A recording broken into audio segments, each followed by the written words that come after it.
morning.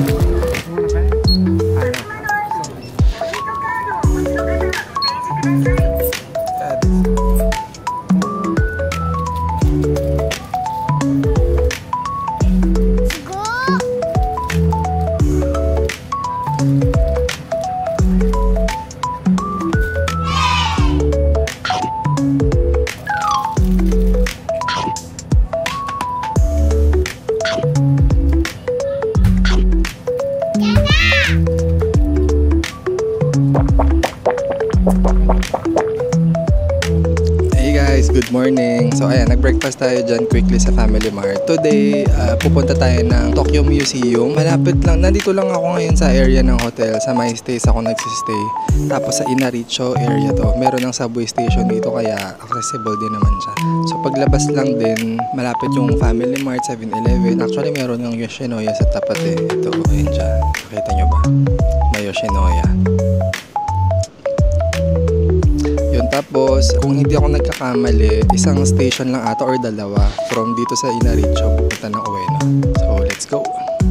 So, naglalakad na tayo papunta sa Inaricho subway station. Yung temperature ngayon, maaraw. May hangin siya eh, pero maaraw, mainit yung feeling. Based sa weather forecast na nakita ko, parang may thunderstorm ata today, kaya sana hindi rin umulan.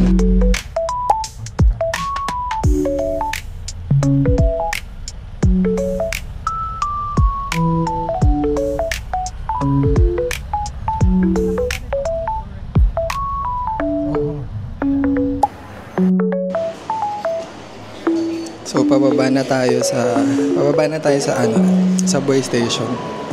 So meron pala akong 72-hour na unlimited subway ticket. Kasama siya dun sa binili nating Skyline ticket.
Guys, so before tayo pumunta ng Tokyo Museum, daan muna tayo dito sa Ueno Park kasi same area na lang din naman siya. Actually parang meron dito yung strip na yan. Para siyang market. So ayun yung Ueno Park. Makikita mo dito agad Apa Hotel. Tapos dito mapuno naman siya, so maraming shades. Pwede kayong magpahinga. Actually ngayon maaraw, 'di ba? Pero tignan niyo. Kalmado naman kapag andito kayo sa park.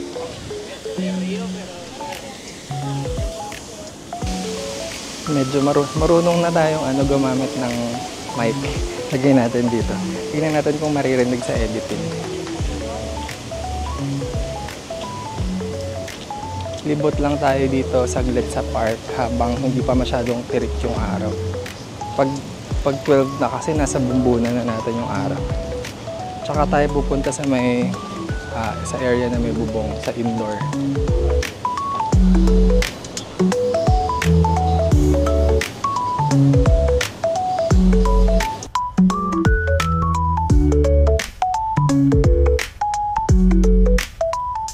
Dito sa Ueno Park guys, meron din silang ganito. Yung hugasan mo yung kamay mo. Actually, mayroong rule ng paghugas ng kamay. Left muna, right, and then using your, tama ba? Tama, left muna yung babanlawan mo. And then right. And then using your right hand, using your left hand, hihilamusan mo yung bibig mo. Tapos meron din silang rack dito, yung sa betano, parang kapag bad luck, yung sa fortune telling.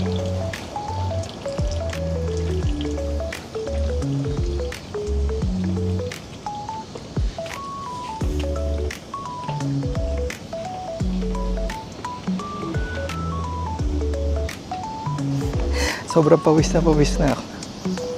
Actually, may dala akong fan. Ito siya. Ito. Medyo mabigat siyang dalhin pero okay siya. Malakas siya. Tsaka, thank you sa nagbigay, sa nag-gift. Wow, lahat ng dala ko gift.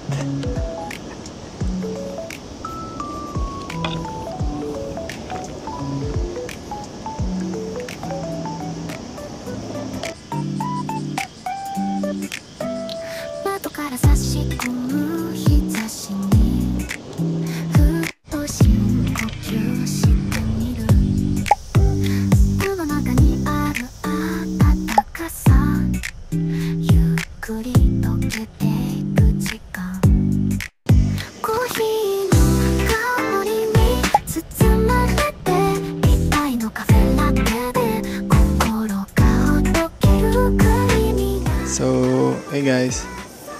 So, dito tayo galing sa area na yan. Tapos, ito yung Ueno Zoo. Sana nasa gitna na tayo. Medyo magkabilaan siya eh. Doon tayo galing sa dulo niyan. Tapos, doon sa kabilang dulo nito yung pupuntahan natin museum. Pero yung mga tao, yung flow ng tao is, kung nakikita niyo, papunta halos lahat sila sa zoo. Tapos dun yung JR line. So kaya siguro maraming tao from there going to this direction. Tapos may naglalaro doon ng baseball. Tignan natin kung makikita siya. Yan dyan, may mga naglalaro ng baseball. Hawak ko na naman yung mic.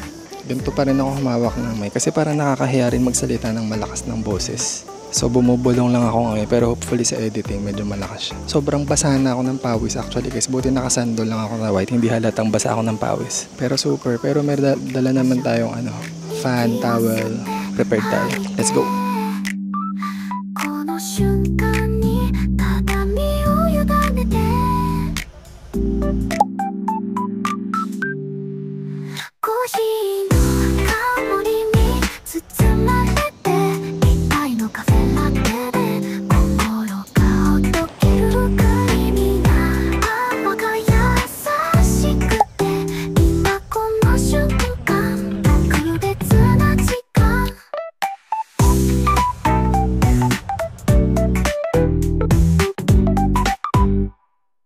So guys, ito na yung Tokyo National Museum. Pasok tayo. Free lang to. So, pakita natin yung map. Pero dito lang naman to sa Ueno Park. Actually, mayroon pang isang museum dun eh. Dun sa gitna. Pero ito kasi yung pakain natin. Next time na siguro yung isang museum.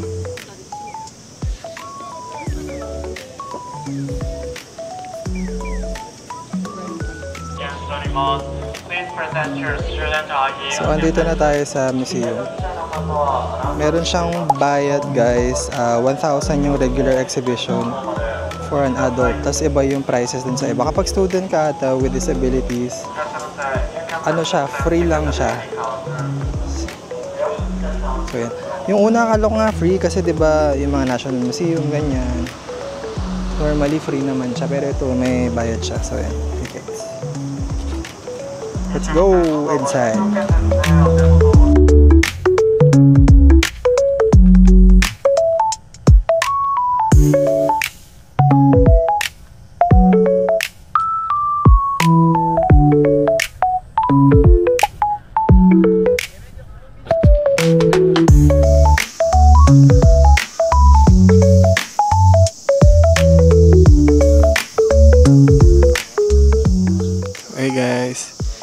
nandito tayo ngayon sa loob ng Tokyo Museum. So unfortunately, nagtanong muna ako sa information center bago pumasok.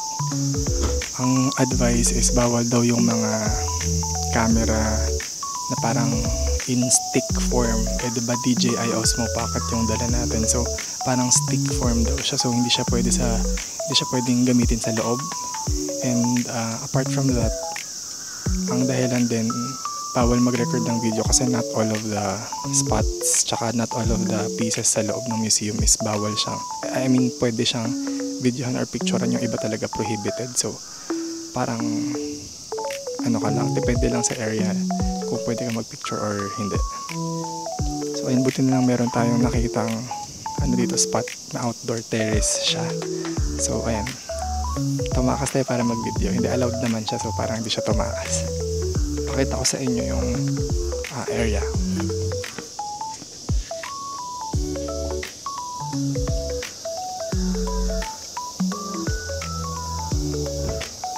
Ganito siya guys. Tapos may maririnig kayong mga tweet-tweet ng ibon.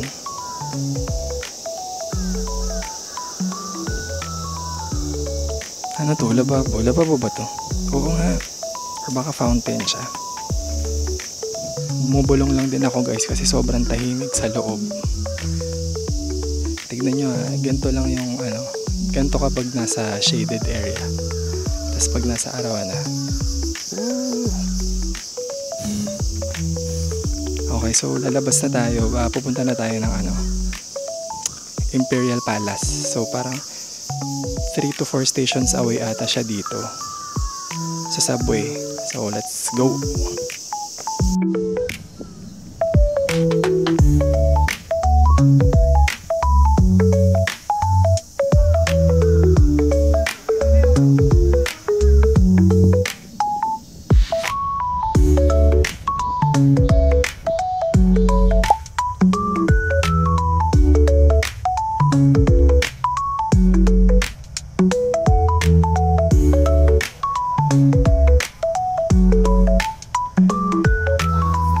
Meron silang dito, iwanan ng umbrella. So kukunin mo lang yung susi. Tama no, wait lang.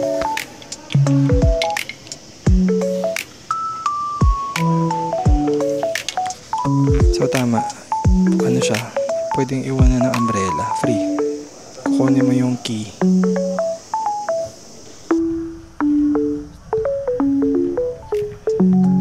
So dahil nga bawal mag-video sa loob, dito na lang tayo sa labas. So ito yung mga makikita ninyo.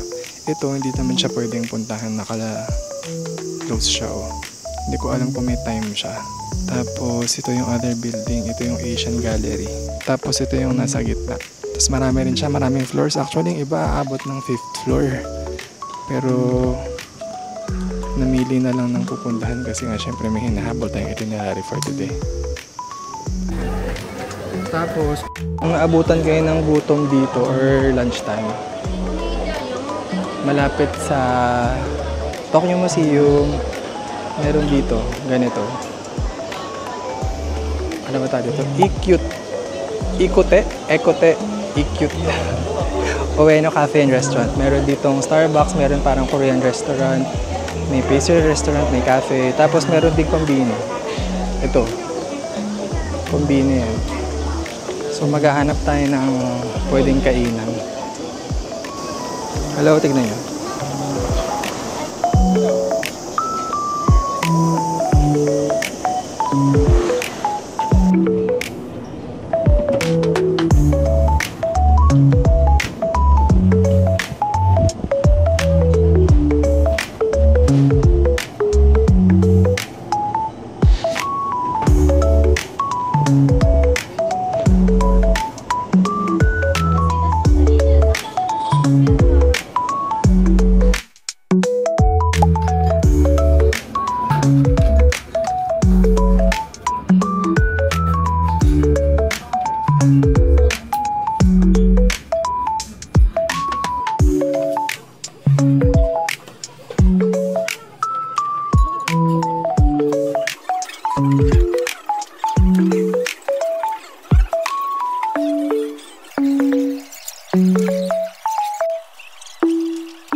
Sarap. kagabi, ganito rin yung dinner. Everyday, ganito na wala. Same lang. Pero magtatry din tayo ng iba. Ito lang kasi yung pag nagmamadali na yung hindi na gumagana yung utak mo, hindi ka na makapili. So ito na lang, yung familiar.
Yan guys, so papunta na tayo sa Imperial Palace. Nag-lunch na tayo saglit dun sa may Ueno. So from Ueno's subway station, and baba kayo sa Nihonbashi. Tapos dito sa Tosa Island mag-transfer kayo, and then baba kayo sa Takebashi. Tapos maglalakad na lang from there going to the Imperial Palace. So pakita ko sa inyo mamaya.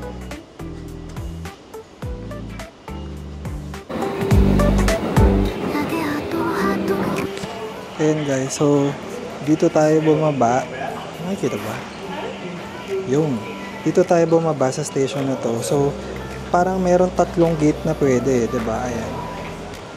The Imperial Palace. So from dito, pwede kayong maglakad going dito o kaya dito. O kaya may way din naman dito, pero same gate lang siya dun sa kanina sa una. So try natin dito. Kasi hindi ko sure kung meron ditong gate eh. So, try natin dito. Let's go!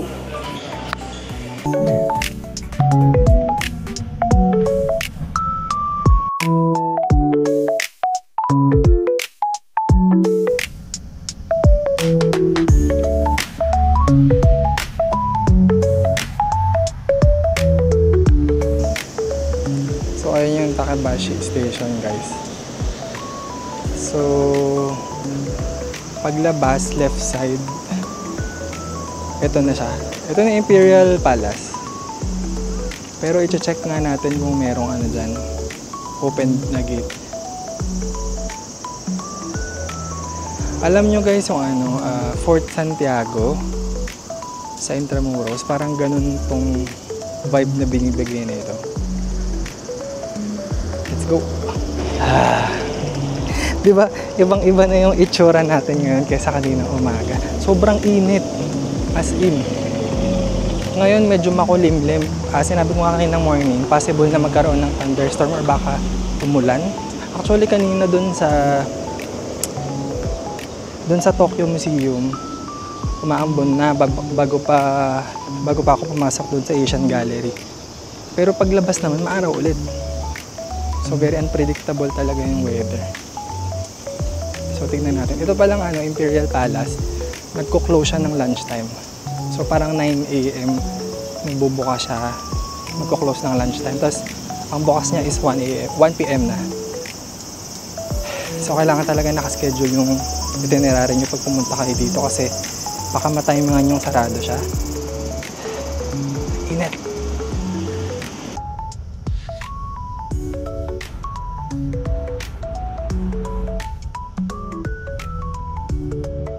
Yan, ito siya. The East Gardens of the Imperial Palace. Admission is free. So kanina dun sa Tokyo Museum, merong entrance fee. Pero dito free. Let's go! So mukhang i-check yung bag. Sana pwede mag-video. Update ko kayo.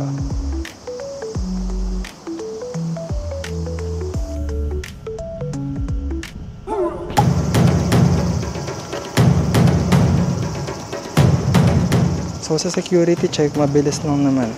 Parang bawal kasi yung knives or parang mga small objects na pwedeng gawing weapon. So,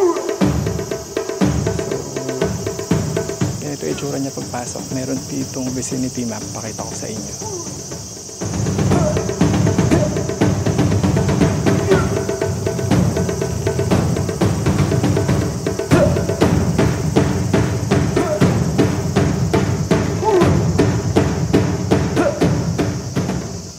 So kung mapapansin nyo talaga dito, yung mga pasyalan nila talagang outdoor na malalaki. At saka kailangan mong lakarin. So parang form of exercise din talaga siya. Siguro meron sila mga area na malls pa dito pero hindi pa natin napupuntahan. I-check natin sa susunod. Pero yun nga, maraming option dito na papasyalan mo ng outdoor tapos maglalakad ka. Kaya feeling ko ang healthy nung mga tao kasi lagi sila naglalakad.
So, andito tayo sa highest point. Wow, highest point.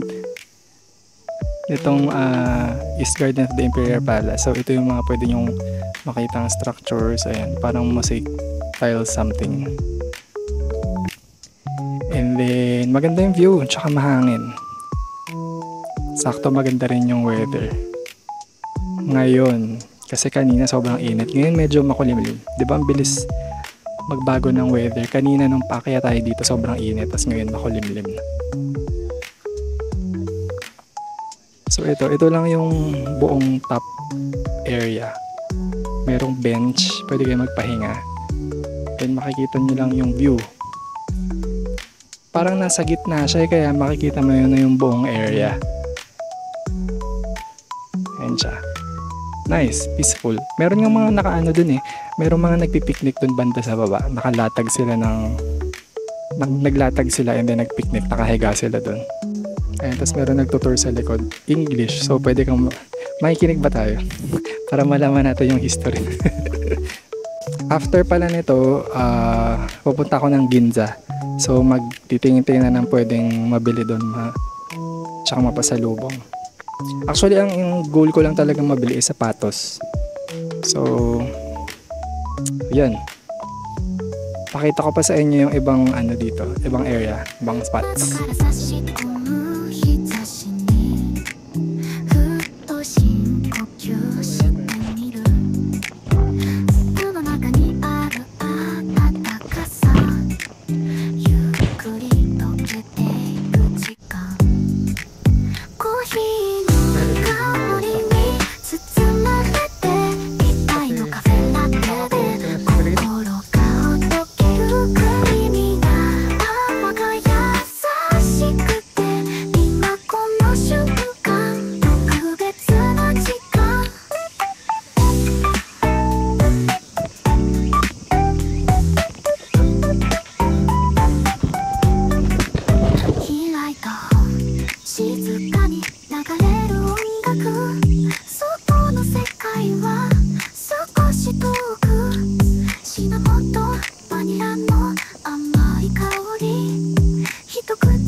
揺れるここは私だけの場所息を吸って吐いてこの瞬間にただ身を委ねて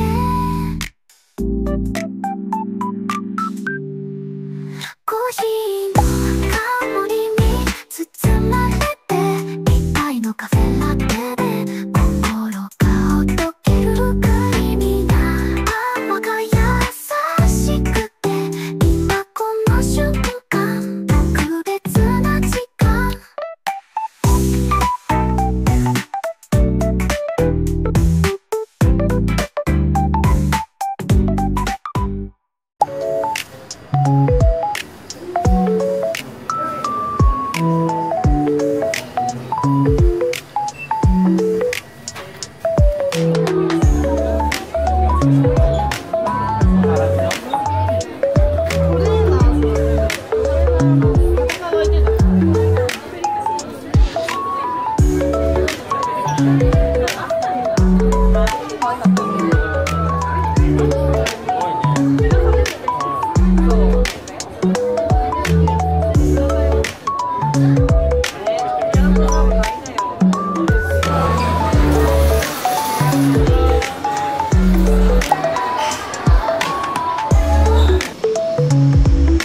Hey guys, so sumaglit lang ako dito sa Pokemon Center. 5th floor nitong building na to.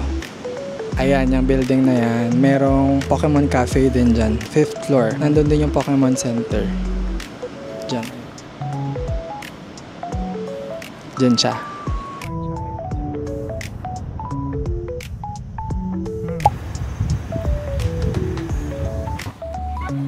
So nagsustroll lang tayo ngayon guys dito sa Ginza area tayo. Nagsustroll tayo dito. Itong street na to ay Nihonbashi. Tapos may cafe dyan. May stationery shop to. Itong ano na to, street na to, para siyang ano, Singapore. Parang almost orchard siya. Pero para rin siyang ano, Ayala. Kasi parang hindi siya mall and shops eh. Parang ano din siya. Parang business din siya.